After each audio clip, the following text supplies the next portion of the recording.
Hey guys, it's Laura from Ginger Giant. I have some wonderful friends here to talk to me today. Why don't you guys introduce yourself? Hey, what's up, guys? My name's Jeremy. And I'm Matthew. We're I Dream and Cellophane. We're located in the Central Arkansas area, and we are progressive metal shoegaze. And we tend to play for really anybody that listen to us. For those that don't know you, how would you guys describe your sound? We take a lot of inspiration from a bunch of different genres, like metal, gent, progressive, shoegaze, even some pop. Kind of a bit of everything, honestly. What parts of your sound would you say are inspired by each of those? I feel like a lot of it comes from who's foundationally writing the song in the band. Like if it's coming from me first, it's a little more like pop driven or a little more like all over the place. But then there's also Jeremy stuff, which is a little leaning into the prog side a little bit, doing a little bit more technical kind of stuff. And then there's George, which is just catchy riffs and like solid bass foundation all the way through. So describe your songwriting process. Do you guys just all get together and jam out, or is it like you all send demos, and who sends what? We tend to kind of sculpt out like a bass track. It's kind of like a skeleton, if you will. And then we'll kind of bounce it around each other over like Google Drive and just kind of add and subtract from it. And sometimes we'll get together and we'll kind of sculpt it even more. But a lot of our music, pretty much everybody's paws have been on it more than once. Like it might have been written by a person at first, but by the time it's finished, it's just so mutated at that point. We tend to do a lot more like online writing, but going forward with this next set of releases we're planning, probably gonna do a lot more like in-person writing. So Jeremy, how has the songwriting process for you personally changed from this being a solo project to now being fully collaborative? When I first started I Dream and Cellophane, it was years ago. I was just kind of by myself wanting to write some like Deftones and Chevelle inspired music. I wasn't taking it super serious at first, but he actually heard some of my first like little demos I had made, and he wanted to jump in on it. And ever since each member has been added in, like new dynamics have been introduced into the music, and it's changed pretty drastically from what the original design was. Honestly, for the better. I love what it is now a lot more than what it was when I was by myself. Like we said earlier, it could be anywhere from like heavy riffs, breakdowns, to pop beats, to even like borderline synthwave sounding stuff here and there. Like all those sounds have been introduced on top of that. What went into the decision of having Matt do additional vocals instead of just the traditional singing harmonies? We wanted to have as little in the backtracks as possible. Also, Matt's a talented motherfucker. Why not utilize him, you know? I do think that sometimes having like multiple vocals in the track done by the main vocalist sounds good, but it's a lot cooler when you have like multiple different voices in there, different like timbres, if you will. I think it makes it sound a lot more dynamic and interesting. And we'll kind of push and pull off of each other. He has parts where he like mains the vocals here and there. Vocally, what do each of you think are your strengths? I can tell you both. Jeremy is better at the like clean melodies that have like almost like a ghostly vibe to them. It's like they're very pretty and melodic, but at the same time there's all like where you think the note's gonna fall, he usually is not falling there, but it still is like really cool in the way he does it. And then mainly I'm just ghoulishly screaming at people is mostly the dynamic. I like singing every now and then just because I like writing lyrics and I just have fun doing parts in the clean stuff, but I really like the dynamic of like when Jeremy does cleans and I scream. How do you fit the synth parts into your songwriting? Does it ever come first, or is it something that you have to figure out how to include after the song is mostly written? It's definitely both. Some of the things were written with like the synth in mind, like Circadia is a good example. It was at the time where we were all working on Discord together because we were all living in different places, but George and John had already been working on stuff, doing guitar, bass, and drums. And there was literally just a big blank section where I just happened to jump in Discord and they were both like, hey, this could be a cool just synth section. You should do something through this whole verse. And so that became the whole verse is just mainly like a bunch of synth parts stacked on top of each other and then drums behind it. But then some things like when we were working on Head Rush, it's like mostly a heavy track and we got to the chorus and I was kind of figuring out how the synth was going to fit into the song. And then I just kind of did like this arpeggio in the chorus where I'm just kind of going up and down. And it influenced John to like change up the drums a little bit to be more breakbeaty and a little bit faster. And so it just really depends on like what the mood of the song is, and or just who's writing it from the jump. It changes really with every song. Can you guys kind of tell me a little bit about what is your background musically of you guys and your members? Any formal music training, lessons? I think we're all pretty musically illiterate when it comes to like formal training.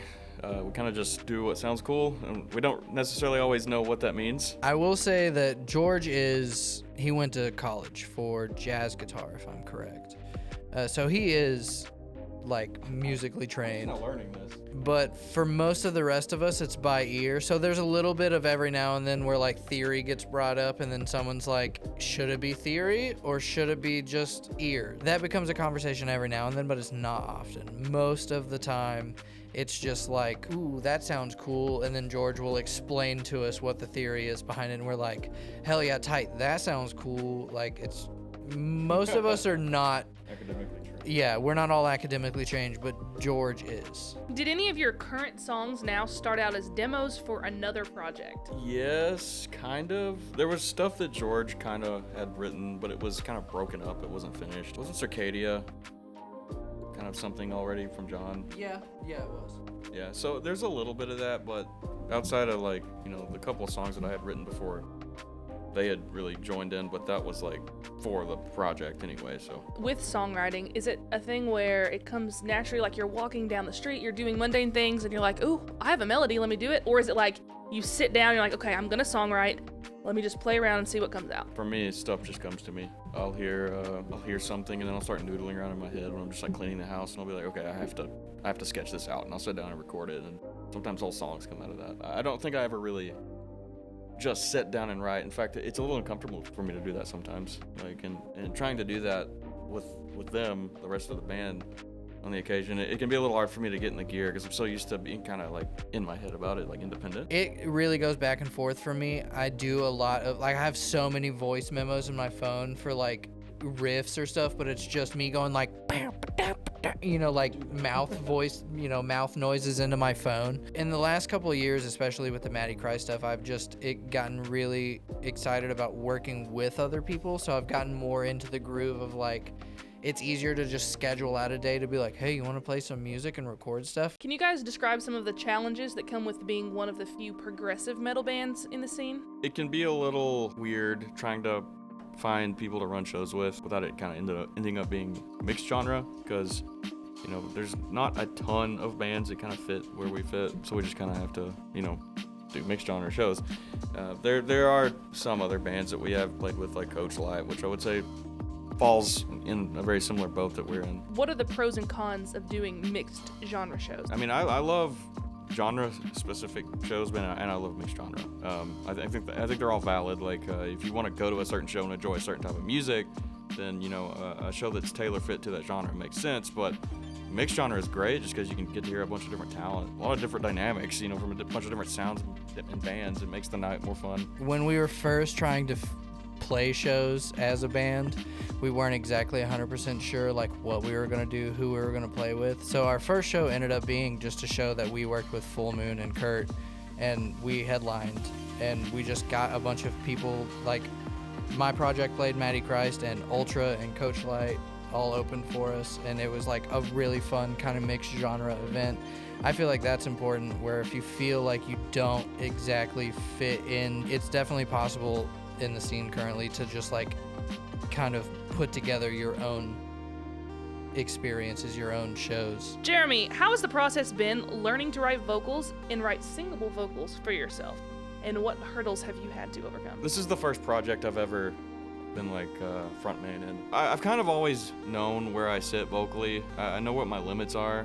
I do like to push the bar and try to do new things when I can, but I kind of already knew my limits, so there wasn't any real hurdles there. When it comes to writing singable vocals, like, I mean, that ties into that as well. Like, I know what I'm capable of, I know what I'm not capable of, I know what I would like to try, and if I feel like I can get something that I don't have, I'll just practice. Like distortion cleans is something that I wasn't very good at up to this point, and I learned that from Cellophane. Describe for us the recording process. I mean, a lot of recordings done at home by each member.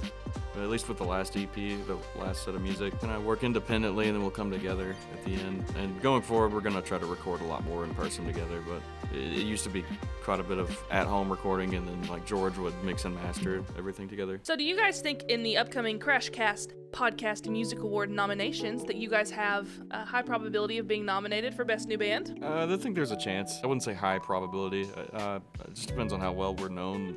We haven't been around a super long time yet. But it would be cool if we got that, at least nominated for that. Is there anything that I have not asked you guys about that you would want people to know? I think Full Moon Fest will be our last show for the year. And that after that, we're going to go into like a little writing hiatus to where we're going to buckle down and try to get at least another EP or album together before we start doing shows again. But yeah, we're going to sit down and try to pump out a solid album. Big batch of releases. And so you want them to be released before, like your next show coming up would be album release show? Yeah. Kind of like how the EP was done. Like we dropped a 6-track EP, and then we were like, debut show, and then we've been playing that exact EP, those 6 tracks, like in order since we dropped it. Like 6 months now. Yeah. So we plan to do something pretty similar to that. Thank you guys for coming and talking to me. Can you tell everybody where they can hear you and where they can see you? Spotify and most other streaming services, Instagram, Facebook, I Dream and Cellophane both. We're also doing Full Moon Fest July 19th. It starts at 2 o'clock. There's vendors. There's all sorts of stuff going on. Food truck. You should come out. Okay, name the bands. Go. Crows, I Dream and Cellophane, Held Tight, Void Runner, Ginger Giant, Salon Blonde, Diet Sweets, Tiny Towns, and Go for Gold. Boom. I work here.